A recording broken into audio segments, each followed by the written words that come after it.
In this video, I'm going to show you how to stop procrastination once and for all.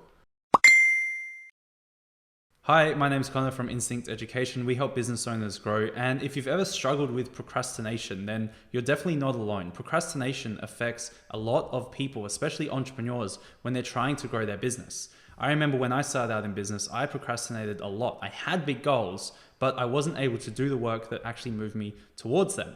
Fast forward a couple years, and now I own 2 businesses that both do over 7 figures revenue each year.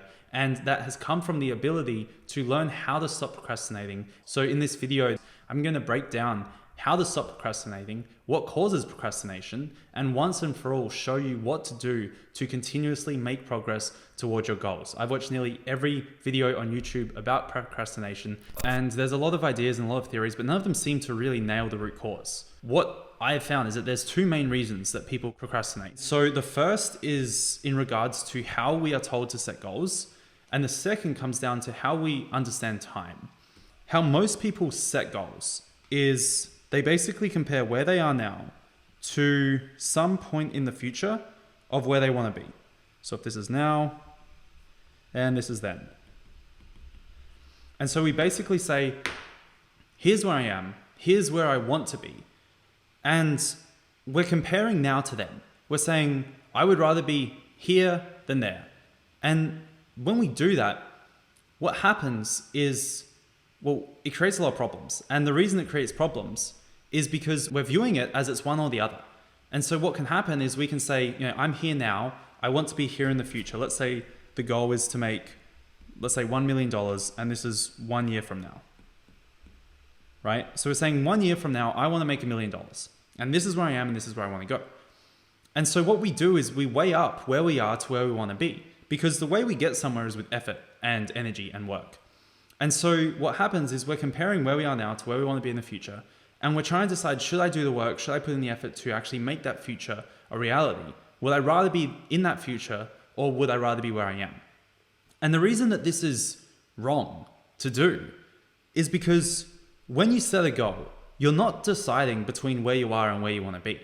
Because 1 year from now, you won't be where you are today. So it's never a choice of where you are versus where you want to be. Because when you're there, you're going to be there. In 1 year's time, it will be 1 year's time, and you won't be where you are today. So deciding, should I give up where I am now for where I want to be tomorrow, is the wrong way to look at it. Because when tomorrow comes, you're not going to be where you are. It's going to be tomorrow. And so the question or the choice you need to make is, what tomorrow do I want? Either way, you will be in tomorrow. You won't be where you are today. You will be somewhere else. But the choice is not comparing where you are now to where you want to be. The choice is understanding, or the thought is understanding, that no matter what, I'm going to be here, and what type of here do I want to be in? And that really is the first key to understand, that you're not deciding between where you are and where you want to be.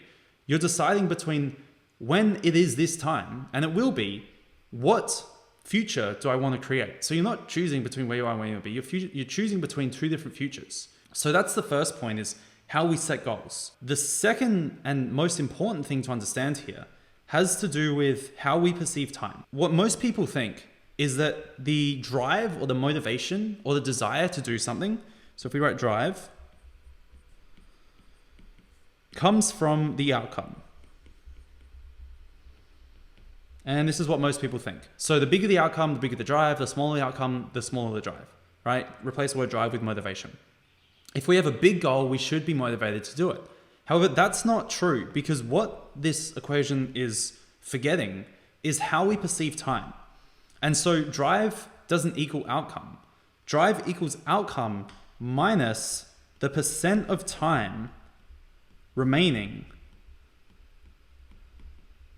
to achieve that outcome. And so let me give you an example of this.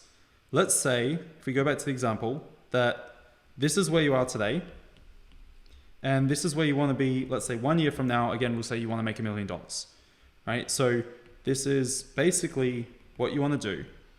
And this is 1 year. So the drive is coming from the outcome, which is $1 million, and that's a pretty good goal. Maybe that's motivating. But what we need to factor into this is the percent of time remaining.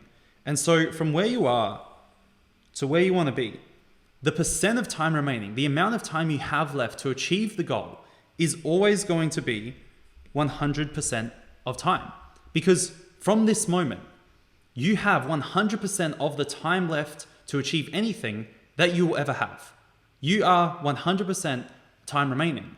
And so if we know drive equals outcome minus time remaining, if the outcome is, let's say, $1 million and the time remaining is 100%, if we minus 100% from the outcome, the drive is 0. And that is the problem, because when we're looking at where we are to where we want to be, the amount of time we have to achieve it is always going to be 100%.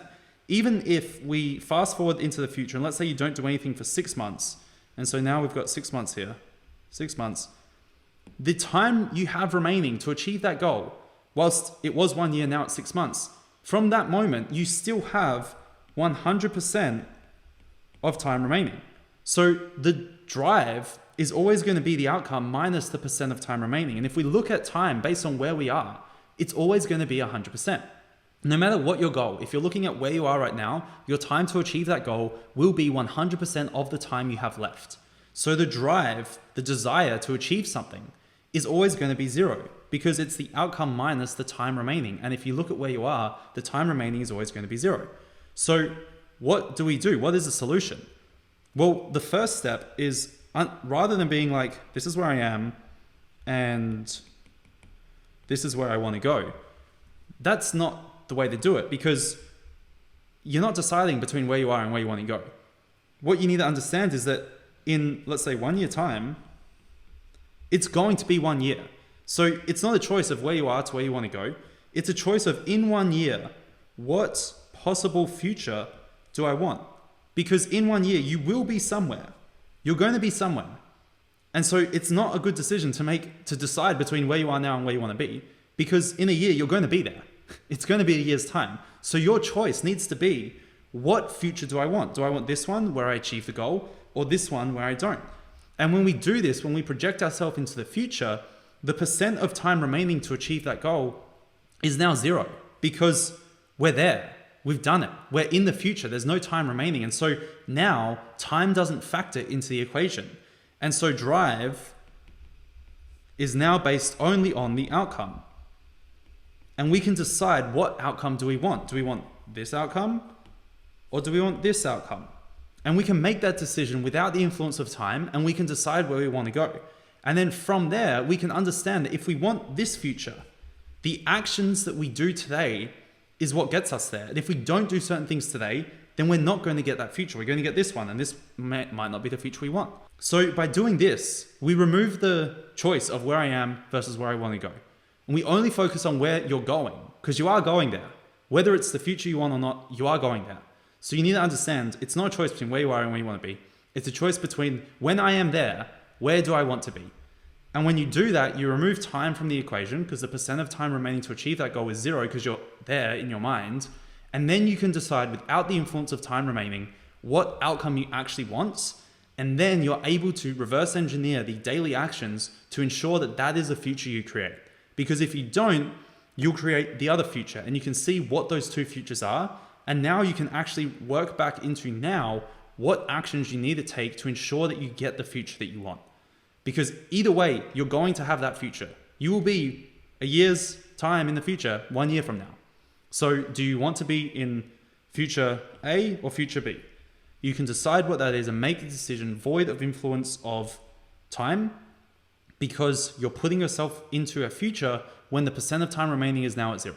And now you can make a solid, sound decision based purely on the outcome, and that is going to then affect how much drive, how much motivation you have. Hopefully you enjoyed this clip. If you have, be sure to like and subscribe. If you have questions, drop them in the comments below. We'll do our best to answer them, and stay tuned for the next video.